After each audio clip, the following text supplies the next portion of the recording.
you and I were talking, right? Where it's like most people don't want to talk about it. Everybody you've mentioned so far, I had a guy I did an interview with, and he started telling me all these weird stories. And I want to believe all the stories he's telling me, because some of it is actual word when we use unbelievable. And the stories would get more and more and more exaggerated. But there was one pattern. Everybody he ever said anything about, they were all dead. So they couldn't defend the story, right?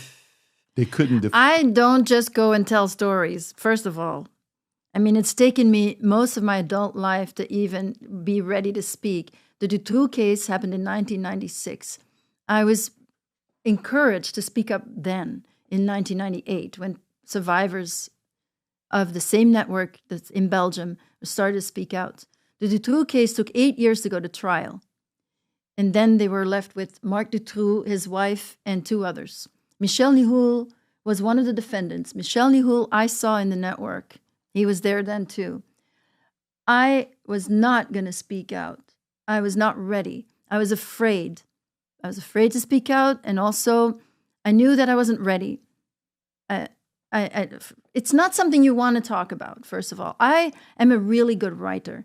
I really wish that I could have written stories that would be interesting and well written, and it would be appreciated, and I would be appreciated as a writer. I don't want to be talking about this stuff. I've accepted it because it feels that the divine has wanted me here and with this and talking about it, and I am. But it's not, I'm not here for my ego. It is, I get attacked a lot. I have to deal with a lot of stuff. I have to deal with a lot of miscomprehension, but also attacks. My book was supposed to come out in France more than a month ago. It's been blocked. This translation of my book, it's been blocked. The publisher has not been in contact with me at all. I know that he received at least one mail that was to discredit me, and I probably received a lot more by now. But anyway, things happen all the time to stop me from speaking out. I'm not just telling stories. I've been so careful to wait until I was ready to say anything at all, because I knew that if I'm going to get attacked and I'm going to go under, or if I'm going to get the love from people, I'm not going to be able to handle it. I'm going to, need it. And I can't need power when I'm going to speak about these things. Do you understand? I don't think there's anything about power here. I believe this happens. I believe this happens all the time. And I believe it was way more back in the days till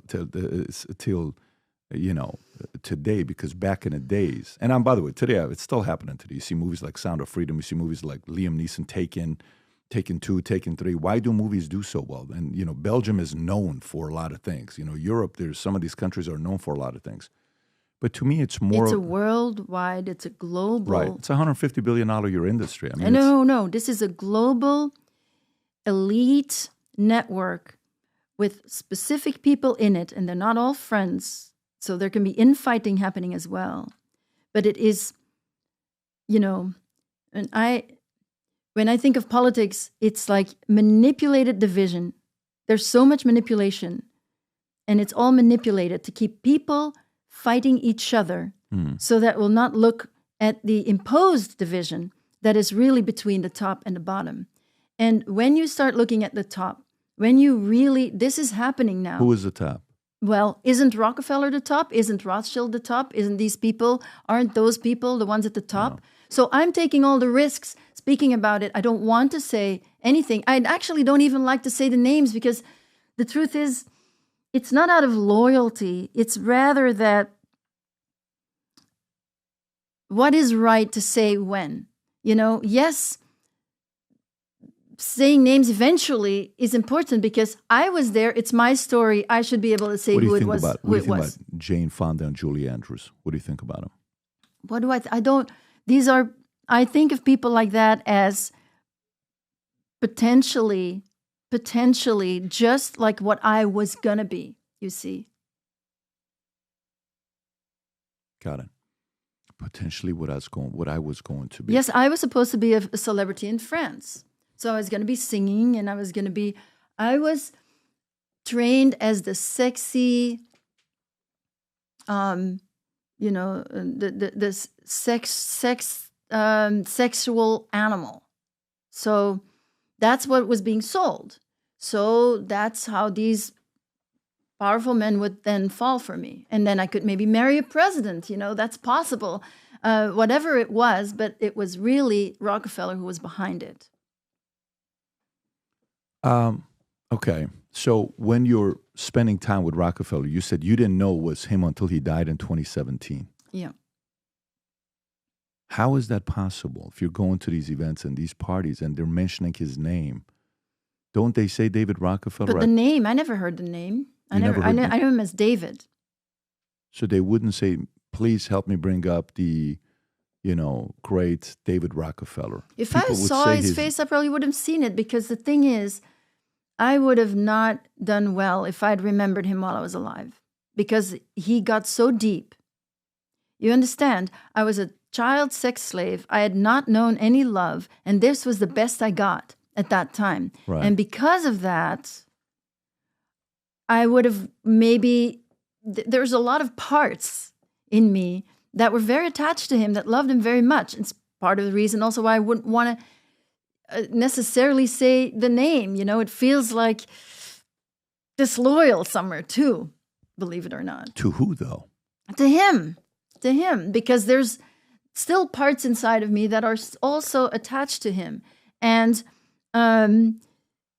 of course, I've learned a lot. The more I heal, you see, you're talking like somebody who doesn't understand healing very well, because the healing comes from, how is it possible? It's very possible that I had vague memories of an American and some positive connection to that. But then there was also the memory of how I had met him, which was horrific.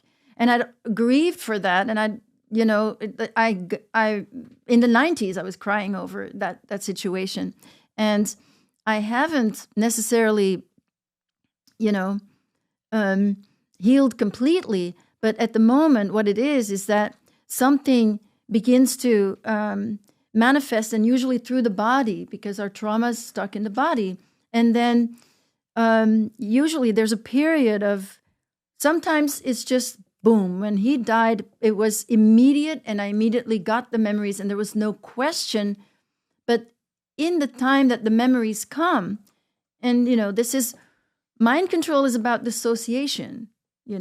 It's you get traumatized. Why? Because it dissociates you, and then you don't know what your other half is doing. So when we're talking about somebody who has an amazing front, when they're in their front persona, they don't know what they do in their shadow. That's in the shadow. So the mind control is to create dissociation, to create parts that will go, alters, that will go and do things, specific things. And that, of course, that stays. When you're an adult, you're dissociated. So you don't remember most of it or nothing. And it just comes back little by little. It's a very long and arduous process, and it requires tremendous courage to begin to open up to the possibility, because the first thing that comes, when I had the first flashback of this, I was like, no. First of all, I thought, if that's true, I'm going to kill myself, which was also programmed into me. But I struggled so hard with this is not true. This is not who I am. I have an idea of myself. Okay, it doesn't work very well, this identification as me in this family. And things aren't really adding up. And at the same time, I never want this to be true. It's impossible. And without the Dutroux case, I had no context either, but I was getting the flashbacks one after the other. The therapist I was with didn't want to know it. She wasn't ready. She didn't want to hear it. She dismissed it. Some things I didn't even bring to her because I knew she wasn't going to be open to it. So so first there was the Dutroux case, when I suddenly realized that all my flashbacks suddenly made sense. And then when things start to make sense, then suddenly a bunch of other things start to make sense as well. Like, for example, behaviors of mine, or what I call cover memories. There are certain things that I know, and I've always known them, but and I may have put them in a certain context, but suddenly, if this is true, if this, what I'm pulling out of the shadows here, if that is true, then that also makes sense. And so it becomes a personal investigation into these memories. Where do you live right now? In the state? Not state. In New York. You live in New York. And how long you been in the States? Since 1985. And you don't know who David Rockefeller is till the day he died in 2017 in New York? The Rockefeller Center? The Rockefeller this? I told you I never heard the name Rockefeller. You can't, that's not possible. Yes, of course it's possible. I'm a child sex slave. Why would I hear the name Rockefeller? Who says it? Nobody told me. Nobody said it. He didn't say it. He was David to me. Now, I heard the name Rockefeller as an adult. Of course, there's songs about the Rockefellers, but that didn't mean anything. That name didn't ring a bell to me. Yeah, but I mean, he's everywhere. His picture, you would see it. So it's not like... I didn't think that this was going to be the kind of conversation we were going to have, frankly. Well, I never know what kind of a conversation I'm going to have. I simply go into a conversation. I feel like I'm combative almost because I feel like... No, to me, it's not that. To me, the main thing is the following. I think this is a very serious issue. I think it's such a serious issue that in America, I'm disappointed with our politicians that they don't spend enough time talking about this, nor does the mainstream media.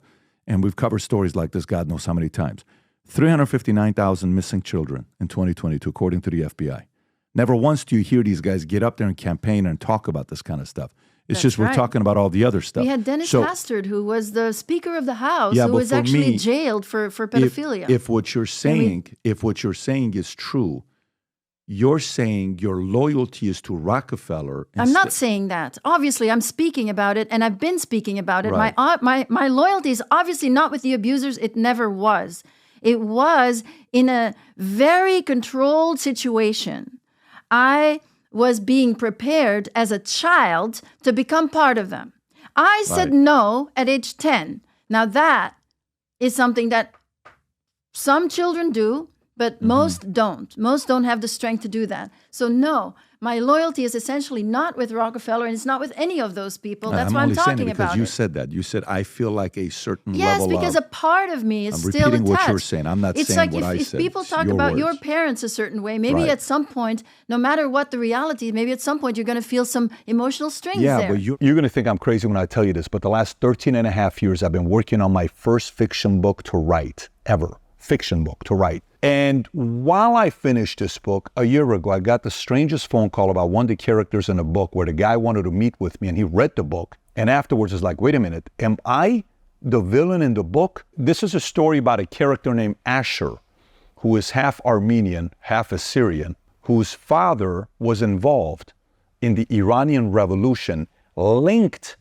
to Savak, working with the Shah, that they escape, and he gets recruited to a secret society. Well, when you go to the secret society, it's been around for a couple thousand years. They've developed some of the craziest leaders of all time, and they test you. There's unique tests that they have at this society where they test to see your emotional mental toughness. One of the tests that they have is very rigorous. It's purely mental. Of course, there's a physical one, but one is mental and emotional. If you're Armenian, if you're Syrian, if you're Persian, this is a book you're going to be reading and saying, holy moly, this is the kind of stuff you talk about in here? Yes. If you're somebody that's fascinated by history, this is a book for you. Characters. There's a technology that this society, secret society, builds where you go into a vault.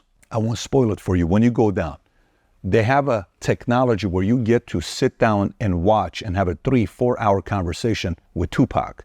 You can set up a debate between Karl Marx and Ayn Rand. Karl Marx is in the book, who wrote Communist Manifesto. Ayn Rand, who wrote Atlas Shrugged, is in the book. Marilyn Monroe explains the concept of seduction and sex in the book. When you read the book, it's about development of the next leaders in the world and how they do it and how they've been doing it for many years. And it's also about how to prevent the end of civilization and how this organization goes about doing it. So, I've never written a parenting book before, but if I ever wrote a parenting book, this is the closest thing to it because it's all mindset, a lot of crazy stories. Again, 13 and a half years. Trust me, I told myself I will not publish this book until I sell my insurance company and I'm fully disconnected from it, where it's no longer my responsibility 100%. When you read this, if you're a creative person, if you like fiction books, if you enjoyed Atlas Shrugged, or if you enjoy Divergent, if you like books like that, I think you're going to enjoy reading this book. It's the creative side. Business books is very easy. Here's how you do it. Here's how it works. This is very creative. If you haven't placed your order yet, now you can order it on Simon & Schuster, Amazon. I'm going to put the link up below somewhere here, maybe even in my profile. Go order the book and read it. I've never written a book where I can't wait to read your reviews to see what you think about this book. So I'm going on this wild journey, and we have some plans with this book here. If you support the things that I work on, I would appreciate you going and reading the book, order the book on Amazon, and then post a review. If you enjoyed this video, you want to watch more videos like this, click here. And if you want to watch the entire podcast, click here.